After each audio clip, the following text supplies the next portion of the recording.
Nah, jika dia menganggap apa yang disajikan oleh reporter tidak memenuhi syarat atau tidak memenuhi harapan yang dia inginkan, maka dia boleh menolak tulisan tersebut untuk diterbitkan. Assalamualaikum enci-enci, tuan-tuan dan puan-puan. Kembali lagi di SBS Channel. Terima kasih udah klik video ini. Tonton video ini sampai habis ya. Jangan kemana-mana, biar kami aja yang cari informasinya kemana-mana. Jangan lupa tekan tombol like, komen, dan subscribe yang ada di bawah video ini. Terima kasih ya. Assalamualaikum warahmatullahi wabarakatuh. Jumpa lagi kita di video kali ini membahas tentang cara praktis kelola majalah dinding bagian yang ke-6. Artinya kita sudah menyelesaikan 5 bagian video bagaimana mengelola majalah dinding yang diminati oleh warga sekolah.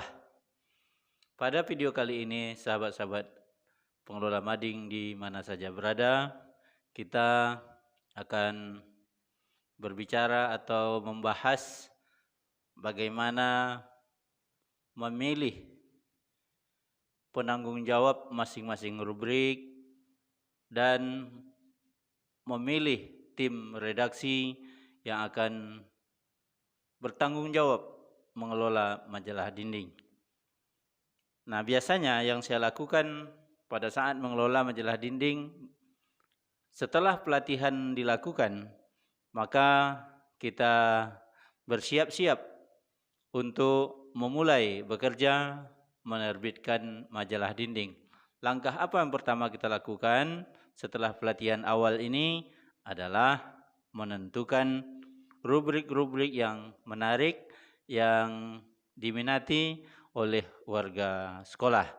Ini menjadi penting karena yang kita sajikan di majalah dinding tentulah sesuatu yang diperlukan oleh pembaca kita. Siapa pembaca kita? Adalah warga sekolah.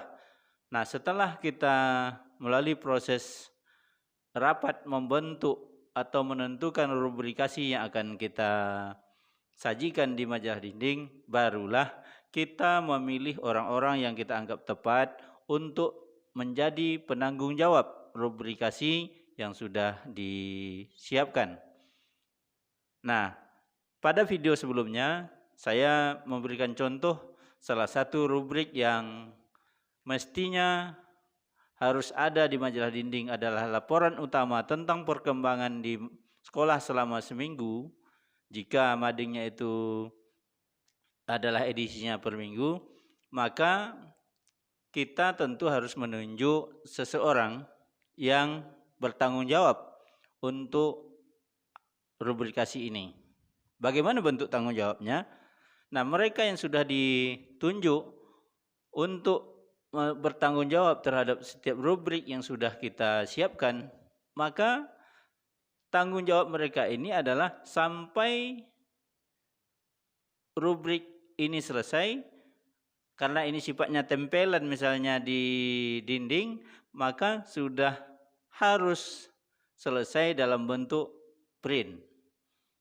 Nah, tanggung jawab ini berada di penanggung jawab rubrik.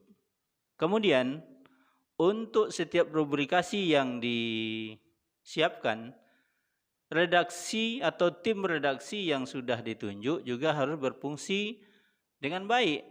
Ada struktur. Nah, agar tidak sulit, sebaiknya pengelola mading ambil saja atau adopsi saja struktur organisasi keredaksian media cetak yang ada di daerah kita. Nah, dari redaksi media cetak yang sudah ada, itu bisa dirubah suai, dimodifikasi, disesuaikan dengan kebutuhan majalah dinding kita.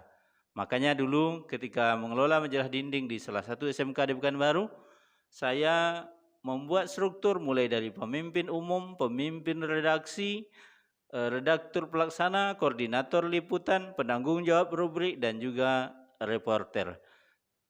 Jadi mereka ini betul-betul bekerja dengan fungsinya masing-masing dan sistem kerjanya pun juga tersistematis.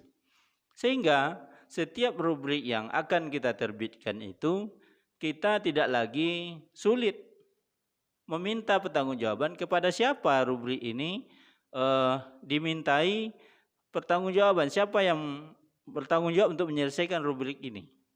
Nah, kemudian setelah rubrik ini selesai dibuat, dia tidak serta-merta boleh terbit. Dia harus dulu melalui proses keredaksian.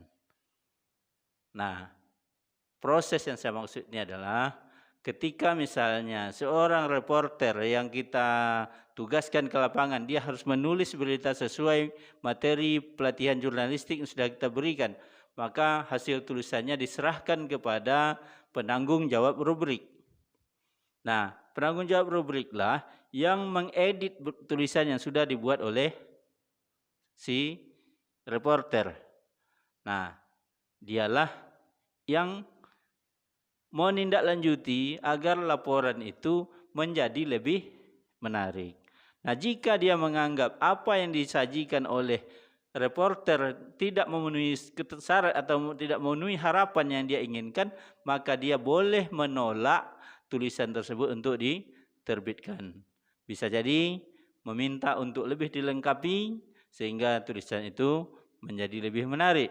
Bisa juga kekurangan yang disampaikan oleh si reporter ini dia lengkapi sendiri. Ibarat kue sudah selesai adonannya, sudah siap untuk disajikan, sudah menurut dia sudah oke, maka dia harus melalui proses selanjutnya sampai kepada izin pemimpin redaksi atau persetujuan pemimpin redaksi bahwa rubrik ini sudah layak untuk diterbitkan. Nah, teman-teman SBS Channel dan rekan-rekan pengelola majalah dinding bisa bayangkan dengan pola seperti ini bahwa terlihat majalah dinding kita bukan majalah dinding yang asal-asalan. Jadi untuk bisa terbit di majalah dinding itu sudah melalui proses-proses keredaksian yang terukur. Makanya insya Allah laporan terbitan kita di majalah dinding itu akan senantiasa menarik dan tidak tumpang tindih karena semuanya sudah melalui proses yang sesungguhnya.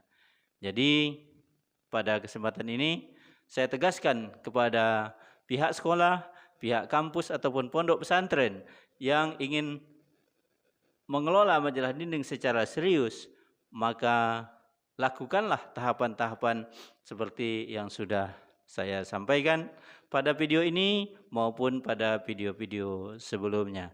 Ini saja dulu rubrikasi yang kita bahas pada video kali ini.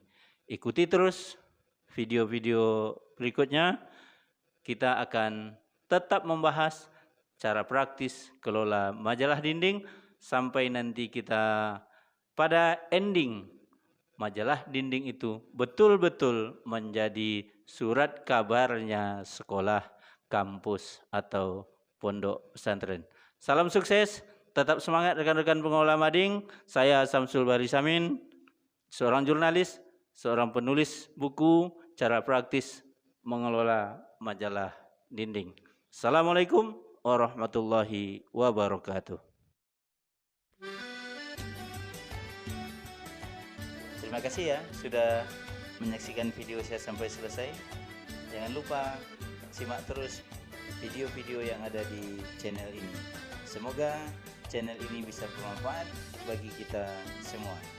Sebelum meninggalkan channel ini, jangan lupa tekan tombol subscribe warna merah yang ada di bawah video ini. Terima kasih.